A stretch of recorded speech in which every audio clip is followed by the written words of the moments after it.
Welcome to Your Financial Maven, where we talk all about understanding your money. I'm so glad you're here. I'm Samantha Mittman-Besnoff, certified public accountant. I've been in the accounting field for over 30 years, and I absolutely love sharing my knowledge all about your financial empowerment. Enjoy the podcast.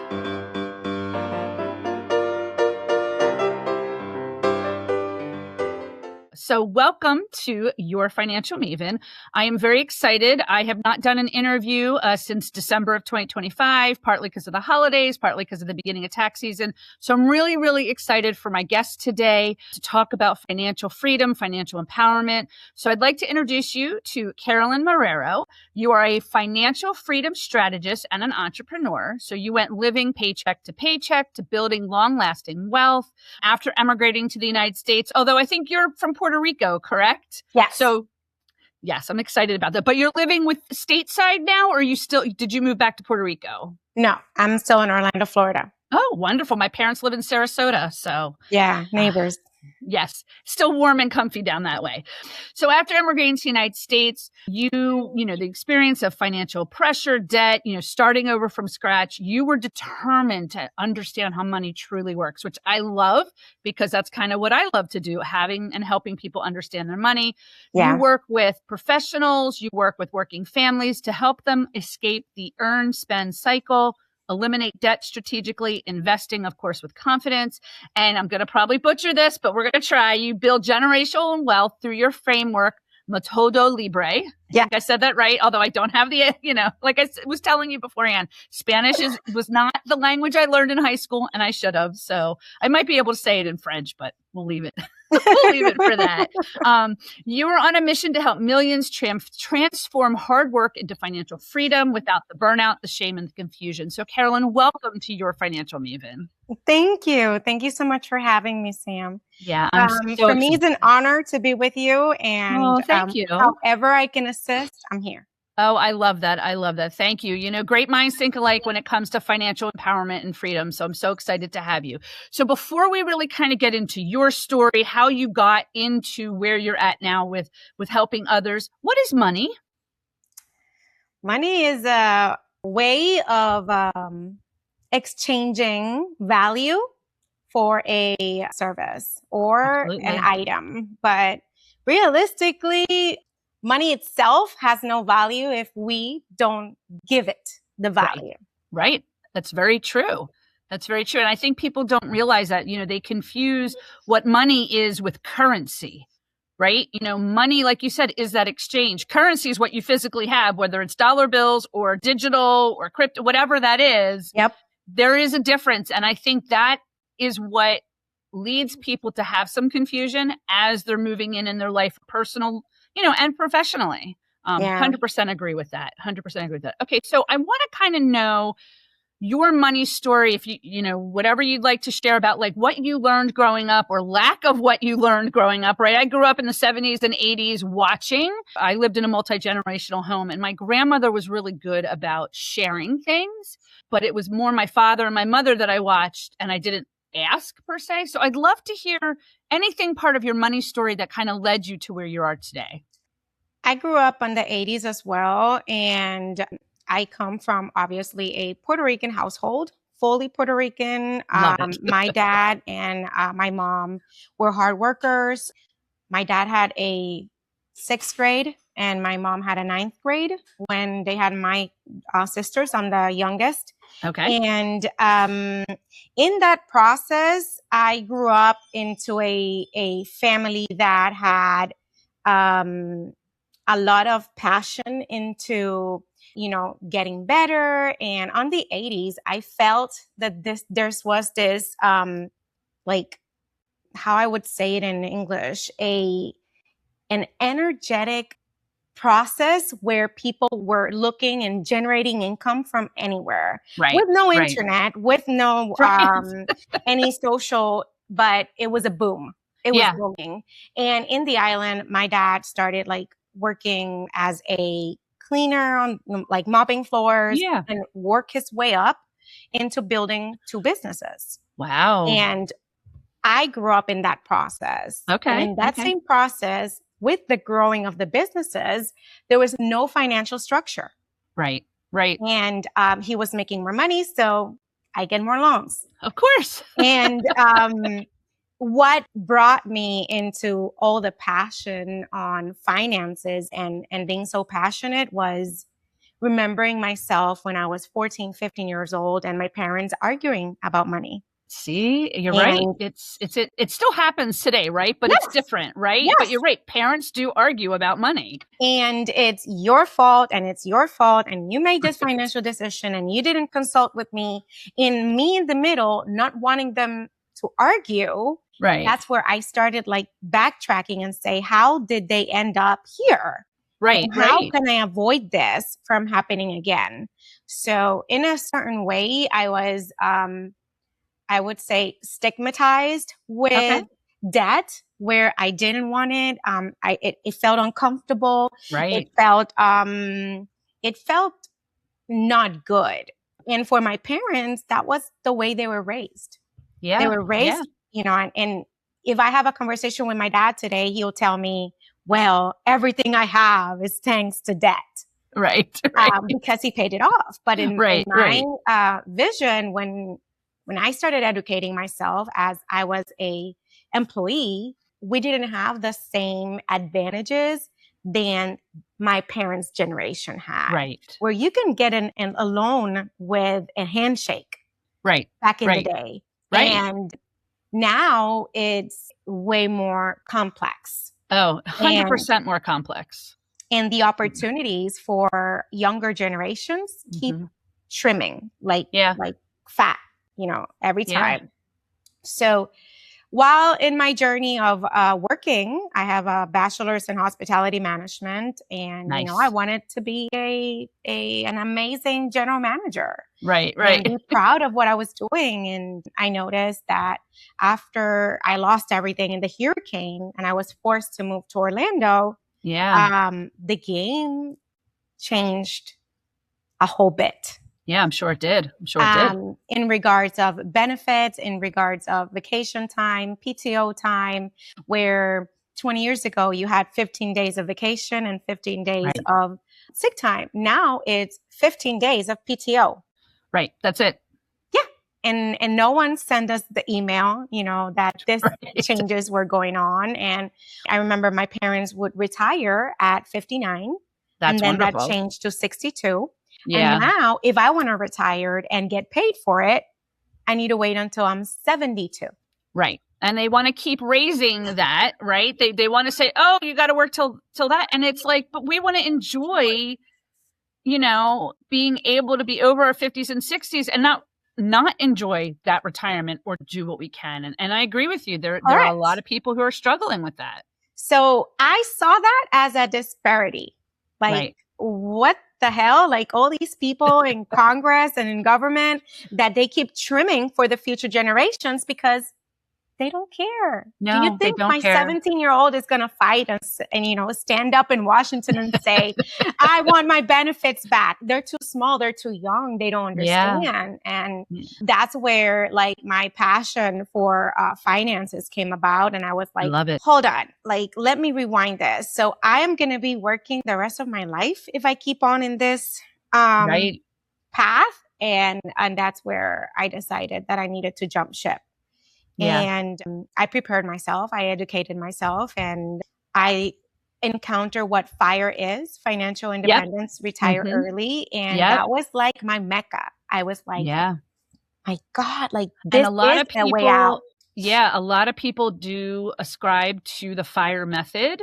And I think it's fabulous. I think that it's great to have different, you know, methods in the business. There's the profit first method that you can probably use for your personals too, you know, as well, and figure that all out. And I think it's great to have something that says, here's a structure, you know, and following it and working with it. But I think, and I'm sure you're going to agree to this too, is everyone has to take a step back first and really look at their money first. Yeah. Before they can really move forward, right? That idea of what money comes in and what money goes out. The basics, right? We're not asking you to budget. We're not asking you to spending plan at that point. What are the basics, right? Yep. Because if you don't know what you have, you're not going to be able to get yourself to move forward. Correct. correct. You're Yeah. totally correct. Yeah. And 100%. once I got into that fire, I said, this is my way out. I am going to Yeah. follow the fire method into retiring early. That's Right. how I started. Right. And it's financial independence to retire early? Yes. Okay. Thank you, fire. It's 2 steps. You first get financial independent, and then you focus in retiring early, where you Love it. have all the income. Obviously, you're not longer in debt. So all that income, and you keep putting it into stocks to make it grow. Right. And once you have your number, which is individually to everyone, right, of how much money do you need for retirement, you decide. Right. When do you want to retire or semi-retire? Because you can do that too. Right. Because I think we understand, our generation understands, yes, we're still putting in, and so are generations behind us. My kids are in their 20s, whatever. We're still putting into Social Security and Medicare. We do not know if that will be there by the time we do retire. Correct. Right. And it's interesting because my husband, he's 55. I just turned 52. And, at any point in the next 10 years, he could retire. He has a regular, W-2 job. And we're talking about that. Like, what does he have? He has his retirement and, his 401k. He has a pension, only has a 15-year pension because the company he works for at that point, right? Pensions are not necessarily the thing of major corporations, but he still has his 15 years worth. So that's kind of nice. Yes. But then we have this Social Security money, and we're going, if he were to retire tomorrow, yes, we get a certain amount because Social Security, then, they calculate. And it's a joke. And it's a joke, but it's kind of like, even if we did that and he did that, we can't live off that. Nobody can. Correct. And I think you're right. That idea of working with investments, working with what you have in savings and what you do every day helps with that. Yeah. Yeah. And I started the process of FIRE, and I fell in love with Warren Buffett and John Bogle, which are two major investors. And I said, you know what? I think because the FIRE movement asks you to find a side hustle or a different type of income in order for you to retire earlier. And that process helped me become financially independent. Oh, I love that. I was like asking my husband, like, so what can we do while we're working to have a side hustle? And we started caring for pets. That turned into a business, which we've been in business for 3 years now. It's called JC Pet Hotel here in Orlando. Oh, I love that. Good to know if I come down with my dog next time and we pass through. So good to know. Yes. Good to know. We care for pets in our own home, in a free roam environment, in a small setting. And that catapulted us into allowing me to become financially independent earlier than expected. I was thinking like 5 years, but thankfully the business kept bringing consistent clientele, and that allowed me to quit my job on 2024. So 2 years ago. Wow, and that's amazing. Since then I've been home taking care of my daughters, developing my passion, which is coaching and teaching about financial independence. And not only that, but helping medium income households how to create generational wealth. Right. It's very easy to do, and no one has the knowledge. So what you don't know scares you. Right. What you don't know scares you. And it doesn't, if you're not willing to open your eyes and take that leap either, I think people need to understand that bit. But I think when it comes to money, I think some of that is the idea of shame or don't want to talk about it. And like you, that's what I'm doing here, right? We have to talk about this. Yeah. So how in all that process then, is there an English translation of the Método LIBRE? What is the English translation to that? It would be the freedom method. Okay. So your framework is providing freedom. So when you're working with high performers, when you're working with, working families, what is it about your framework? Like, what is it that you do? You don't have to give it all away, right? Just the high level of what it is when people come to you and say, I'm ready, even if it's the FIRE method or to do a piece of it and get myself, at least from the generational wealth perspective. Yeah. Because some people do want to continue to work because they love to work. And we're not saying not do that. We're just saying, know that you don't have to be tied to it. Correct. So I'd love to hear more about the framework. So I am a certified Dave Ramsey financial coach. Okay, great. I'm a certified John Maxwell trainer, speaker, and coach as well. Love it. And each one has their own method. Also, the FIRE movement is a method itself. Yes. And I personalized it into how I did it. Wonderful. So it's not as complex as Dave Ramsey's 7 steps. Right. It's not as complex as the FIRE method, where you have to be extremely frugal into getting into Right. FIRE.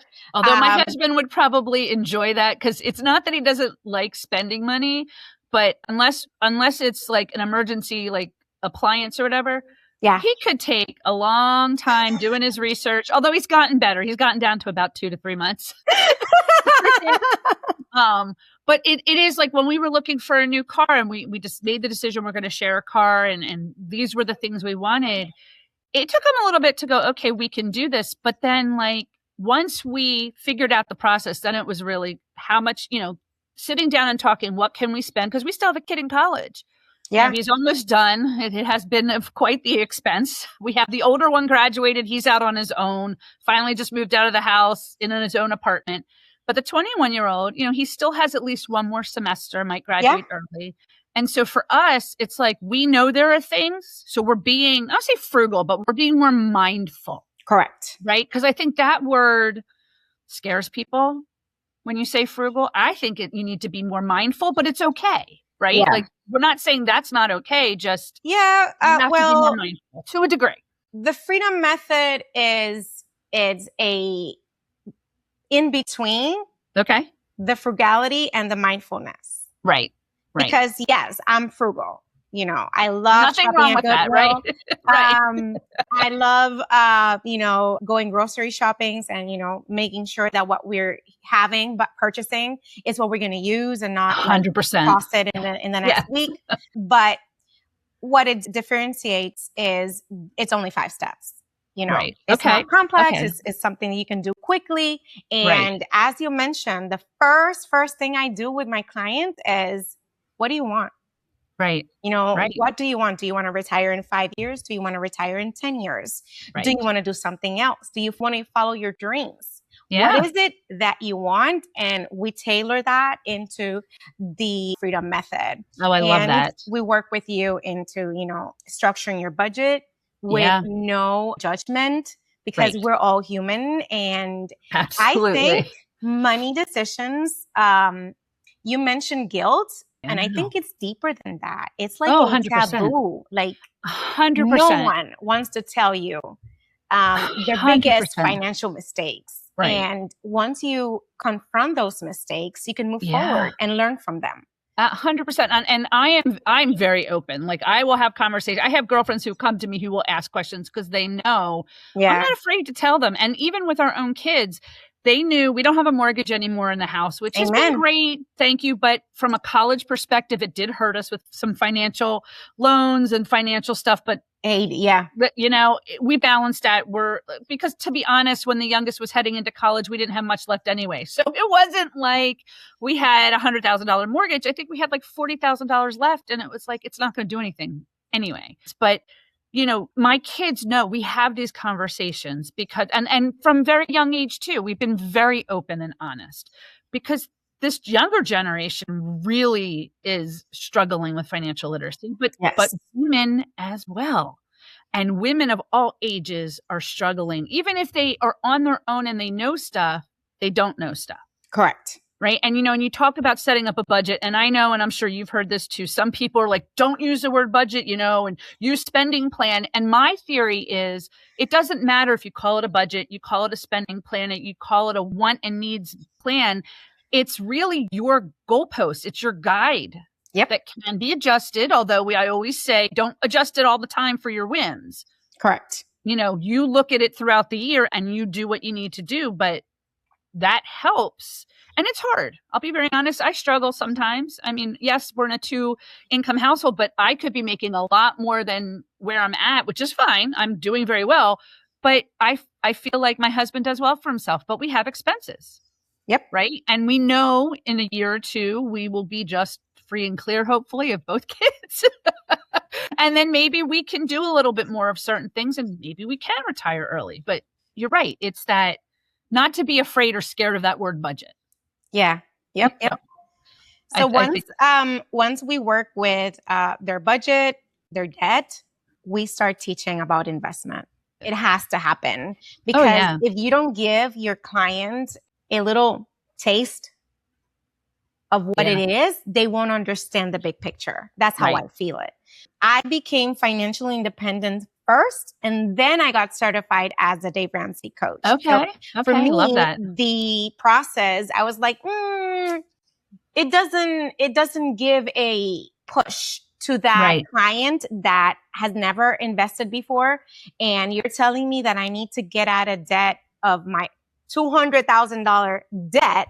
That's minus the mortgage. Right. In order for me to start seeing something good happening. So that's where, while we're working on the debt, I try my best to eliminate interest. A lot of people think that interest rates are not negotiable. They are. They are negotiable, 100%. So I start there and analyzing how we can save as much money as we can into the debt.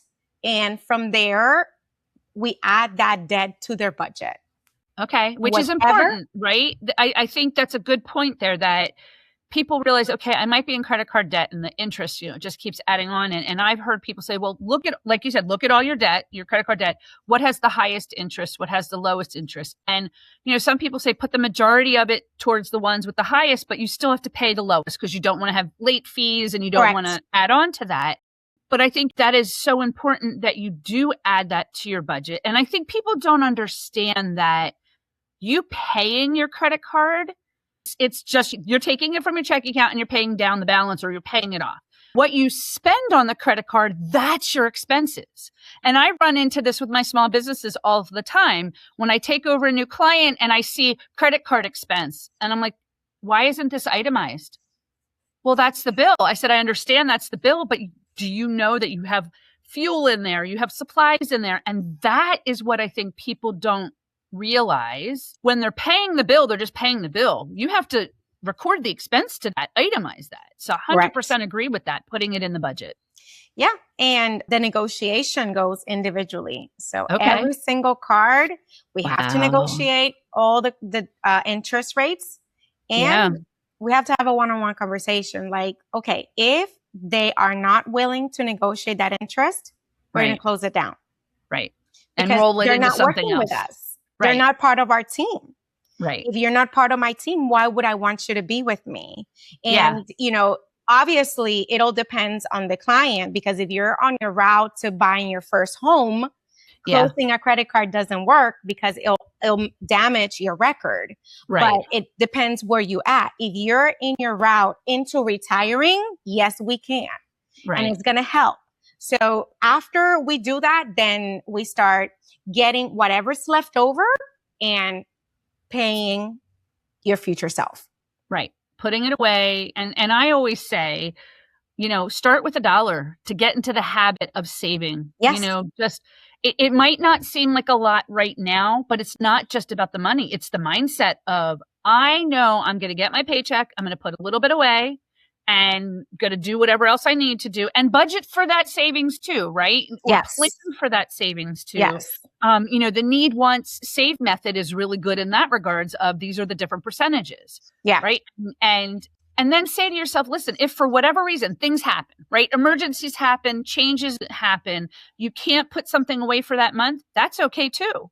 Mm-hmm. The idea that you're now more aware of it. Correct. For me, and I don't know why I do this, but I will look from a cash flow standpoint every month of where's my ending balance of the bank account in, let's say, January. Mm-hmm. What do I have to pay off in February? Because I already am accounting for my credit card. Like I'm already doing that, but this is more of the cash flow so that I can see what can I put away for savings.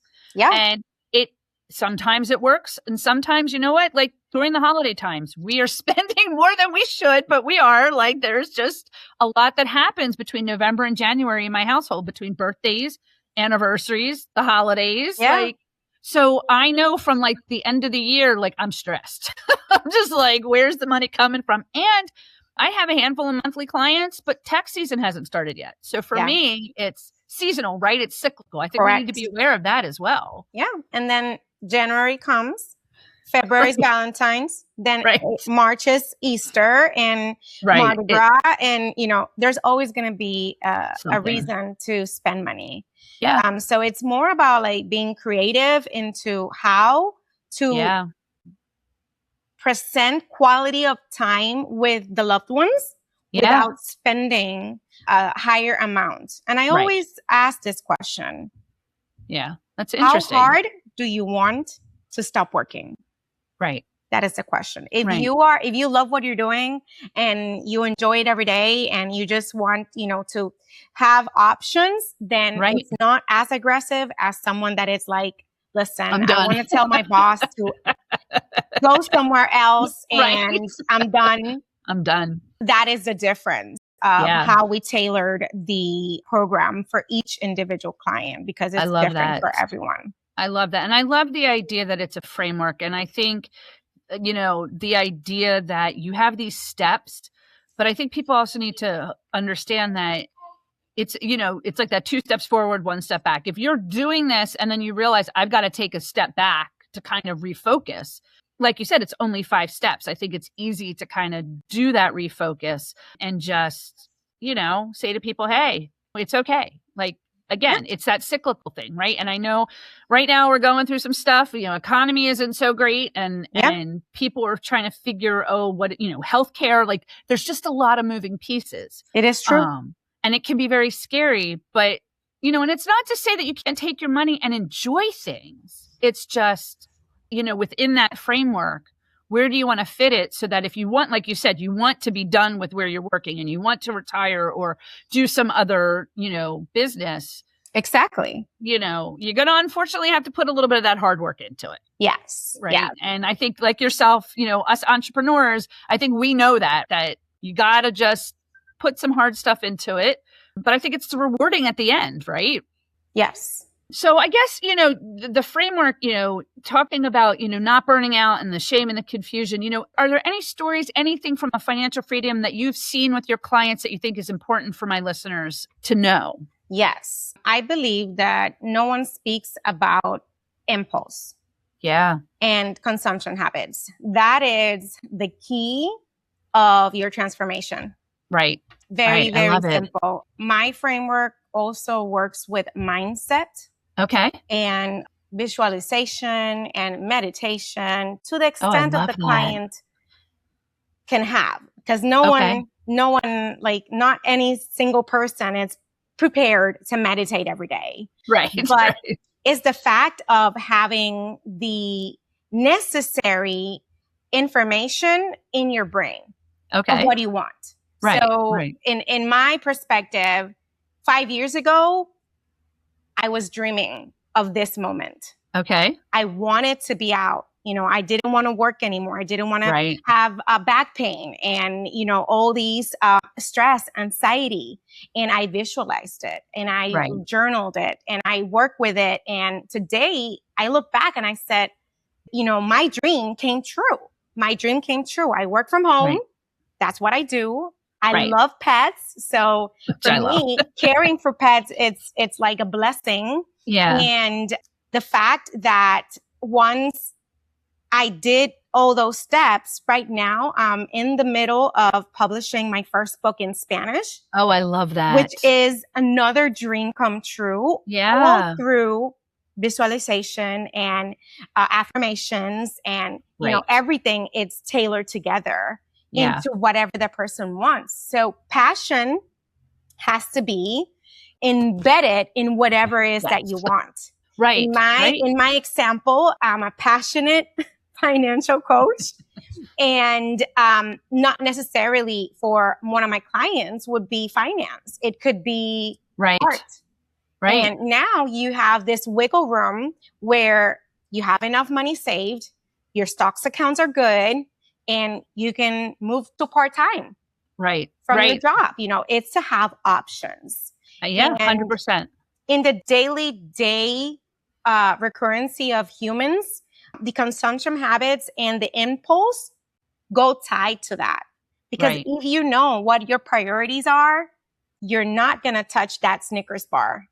Right. I hope you're not going to touch that Snickers bar. That's right. What I mean is you're in the gas station, you're going to pay, and you're like, nope, that's not part of my future.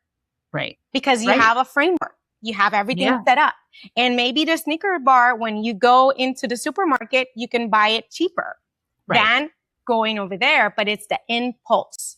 Yeah. And they're hard. It's hard. And I have, like you, I have impulses of, I see this. I want to, buy this or whatever. And then I sit there and I take that pause, right? Yeah. It's take that pause, take a deep breath and say, okay, why do you think you need that? And like, I've been learning that I am a certified public accountant, and I sit with a group of women. We do once a month a group with other CPAs and other accountants where we talk about things when it comes to work. But it's the framework of take a pause, plan out your day, and also give yourself grace. If you don't follow the whole thing, it's okay. You're doing something. It's those small steps. So the same thing with your money, right? It's that taking the small steps and rewarding yourself with saying, hey, I can do that. And the coach that we work with, she talks about the child brain and the parent brain. And she talks about how that child brain is your impulse. And then the parent brain is kind of what reins you back in. And it's hard. But it is also so rewarding. Like, I have my list every day of what clients I want to get done. And even if I can't finish all of them, because, there's only so many hours in a day, I can say, but look what the work I did do. Yeah. Right. That anxiety of that, like, if I paid down this credit card, but I still have all these others, on the side here, I still paid down that credit card. Yeah. Like that, in all. I tell my clients that you can't eat the elephant in one day. Right. That's a lot. But you can start that process, and the empowerment every time that you finish one. Right. And also at the end, you see debt in a different way. Yeah. You're like, wow, I got out of this. Great. I'm never going to put myself in that situation ever again. Right. And that's the point of saying, I don't want to be there again. And I'm not shaming myself. I just don't want to be there because of what it brought to me. So if I'm here, this is where I want to stay and hopefully grow. And I think that visualization about financial freedom is so important, because I think, we all want to have money. We all want to, people are like, I want to be rich. I want to be rich. I don't think it's so much about being rich as it is being stable and the financial empowerment to have what you have and use it to do what you want. And if extra comes your way, that's great. Exactly. I think it's that stability that we all need. And I think the most valued currency is time. Yeah, 100%. Yeah. 100%. And I wanted time for my elderly parents. I wanted time for teaching my girls, to be responsible adults.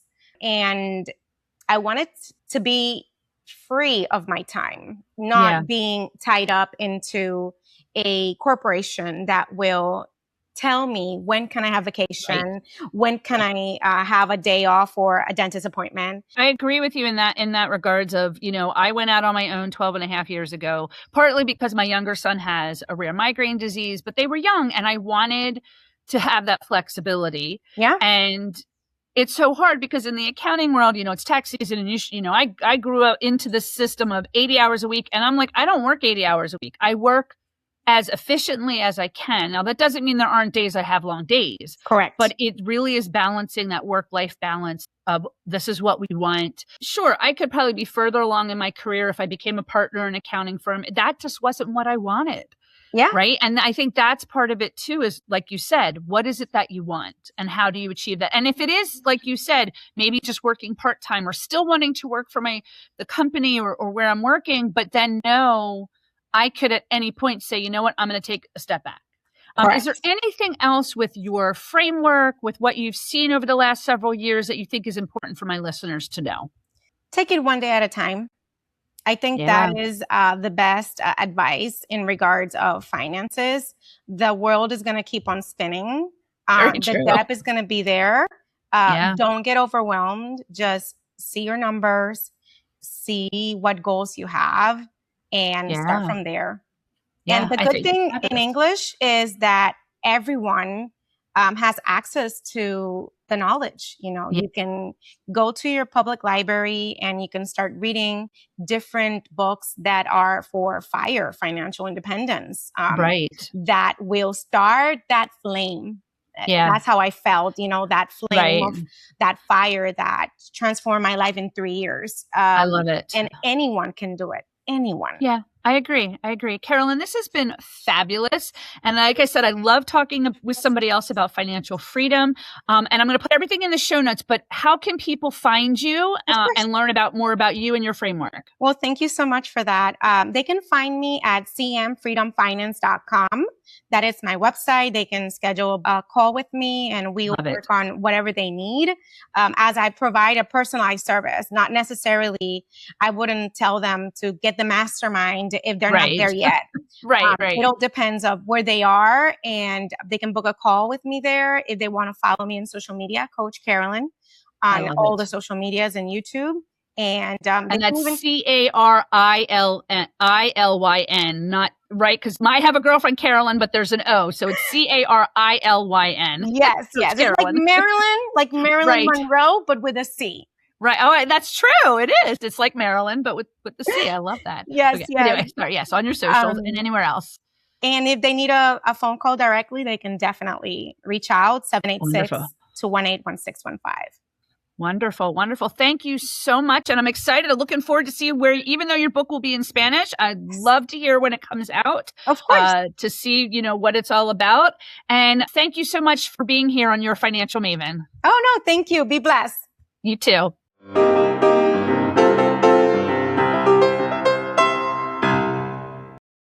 Follow, like, and subscribe to Your Financial Maven wherever you listen to your podcasts. And make sure that you leave your money stories or questions for me at www.yourfinancialmavenpodcast.com. I cannot wait to hear what you have to say about money. The purpose of this podcast is to provide general information on the subjects discussed. It is for educational, informational, and entertainment purposes only. It is not meant to resolve your specific financial needs or situations. Please consult with your CPA, tax, or financial professionals. Your Financial Maven is hosted and produced by Samantha M. Besnoff, CPA, and Your Financial Maven, LLC. Editing is done by Chris Zarnock of KM Zen Creative.